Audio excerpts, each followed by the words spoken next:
नहीं, ये गौ हत्या बंद नहीं करना चाहते। जो मेन बात यह है कि भारतीय जनता पार्टी की, चाहे वो केंद्र की सरकार हो चाहे राज्य की सरकार हो, ये गौ हत्या बंद नहीं करना चाहते हैं। वो अपना डेथ वारंट साइन कर रहे हैं। यूजीसी जो है वो सनातन को बांटने और काटने की मशीन है। हम भी बुलडोजर हो गए हैं।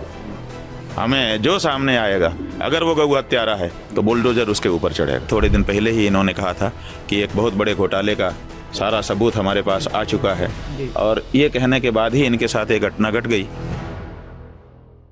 नहीं, ये गौ हत्या बंद नहीं करना चाहते। जो मेन बात यह है कि भारतीय जनता पार्टी की, चाहे वो केंद्र की सरकार हो चाहे राज्य की सरकार हो, ये गौ हत्या बंद नहीं करना चाहते हैं।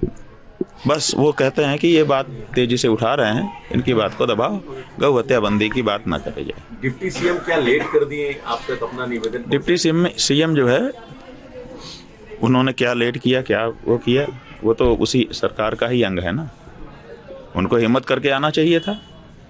उन्होंने कहा कि हमें भेजा जाएगा तब हम आएंगे। इसका मतलब तुम्हारा कोई विवेक नहीं है। महाराज जी, अभी अमित शाह गृह मंत्री जी ने गुजरात गांधीनगर में एक बयान किया है कि जो भी सनातन धर्म का अपमान जो सत्ता सरकारें करती हैं, वापस वे सत्ता में कभी भी नहीं वापस नहीं आती हैं।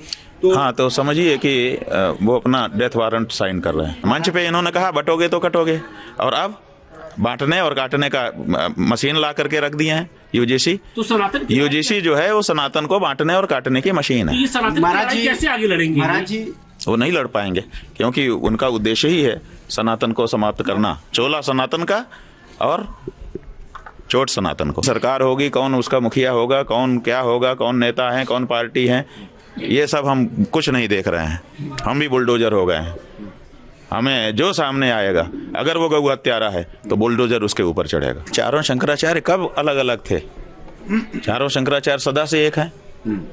कब अलग हैं आप बताइए? कौन सा संदेश देना है? कोई संदेश ही नहीं है। जो ये कहते हैं कि चारों शंकराचार्य एक नहीं है, वो लोग गलत संदेश फैला रहे हैं। चारों शंकराचार्य एक हैं। अभी देखिए जो घटना घटी, चारों शंकराचार्य एक ही थे। कौन अलग था? कल दुखद घटना हुई है महाराष्ट्र के पूर्व मुख्यमंत्री की फ्लाइट क्रैश में अजीत पवार जी की मृत्यु हो गई।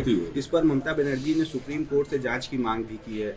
आप महाराष्ट्र गए भी, लंबे समय तक वहाँ प्रवास भी किए, क्या लग रहा है किस तरह की जांच होनी चाहिए? देखिए, ऐसा है कि जिस तरह की अपने यहाँ लंबी परंपरा है, लोग गिना रहे हैं कि कब कब किसने किसने क्या कहा और उसके ठीक बाद क्या क्या घटनाएं हुई। इसी परिप्रेक्ष्य में इनके बारे में भी कहा जा रहा है कि थोड़े दिन पहले ही इन्होंने कहा था कि एक बहुत बड़े घोटाले का सारा सबूत हमारे पास आ चुका है, और ये कहने के बाद ही इनके साथ एक घटना घट गई।